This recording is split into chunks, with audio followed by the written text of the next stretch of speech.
Et coucou à vous les belles âmes, bienvenue dans cette vidéo où je vais vous partager mon rituel d'Ostara en images. J'en ai parlé, j'ai parlé d'Ostara. Voilà la vision que moi je me fais de la déesse Ostara. Après, si vous faites des recherches et que vous êtes un peu curieux, vous allez en trouver plein d'illustrations différentes. Mais moi, voilà, pour moi, c'est une fée de la forêt, une petite brune qui communique avec les animaux, les esprits de la forêt et qui fait renaître la nature tout simplement. Elle fait éclore les fleurs, elle a voilà, une magie en elle. Voilà l'image que moi je me fais de la déesse Ostara. Je vous laisse avec le reste de la vidéo. Alors, sans surprise, avant d'attaquer le rituel, j'allume ma fameuse bougie blanche pour trois raisons. Être protégé, être sûr de faire un travail en toute sécurité, être guidé par mes invisibles puisque je les appelle pour assister à ce rituel et me guider, et pour être dans la lumière. C'est une façon pour moi de rendre sacré ce moment en fin de compte. Une fois que la bougie blanche est allumée, j'allume mon encens en cône, la cité de la sauge blanche, parce que du coup je tenais à purifier mon espace de travail avant de commencer la pratique, parce que même si je suis dans une salle spirituelle qui est très haute en vibration, quand je reçois des gens, il peut y avoir des choses qui sont absorbées. Donc dans tous les cas, avant une pratique, j'allume ma sauge blanche. Et je n'oublie pas de rendre ce moment cosy avec ma boisson chaude préférée dans ma tasse préférée du moment.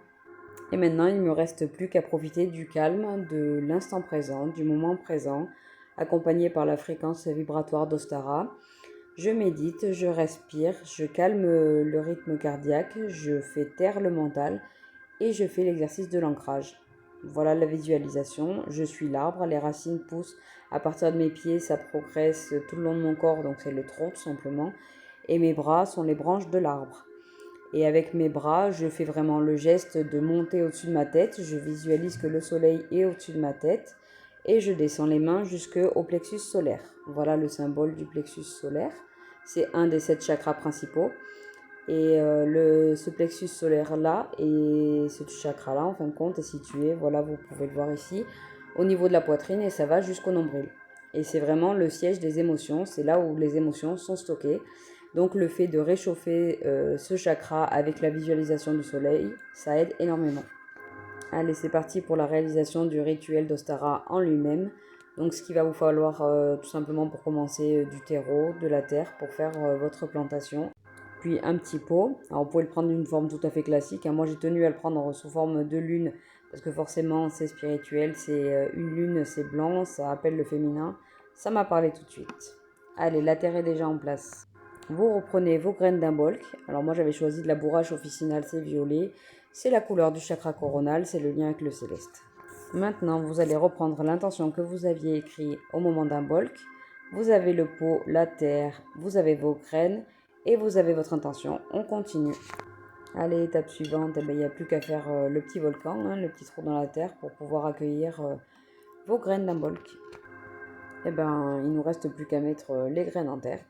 Alors n'oubliez pas que c'est un moment d'amour, de bienveillance qui doit être fait dans le calme, la sérénité. Vous avez le temps. Prenez le temps de recouvrir vos graines pour les protéger tout simplement. Protégez votre intention.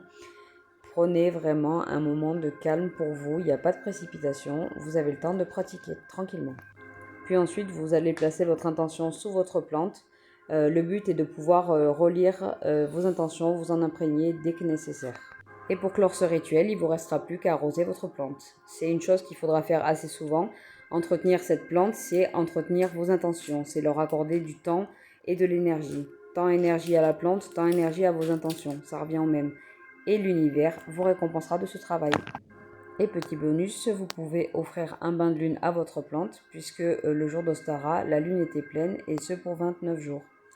Et voilà, votre rituel est terminé. Vous n'avez plus qu'à trouver une place pour votre plante chez vous. Assurez-vous d'avoir l'œil constamment sur elle, c'est-à-dire passer devant, ne l'oubliez pas, arrosez-la, entretenez le travail que vous venez de faire pour Ostara. Voilà, cette vidéo est terminée. J'espère qu'elle vous aura plu. N'hésitez pas à commenter, à aimer, à partager cette vidéo. Et n'oubliez pas, prenez soin de vous, parce que les autres ne le feront pas à votre place. Au revoir les belles âmes.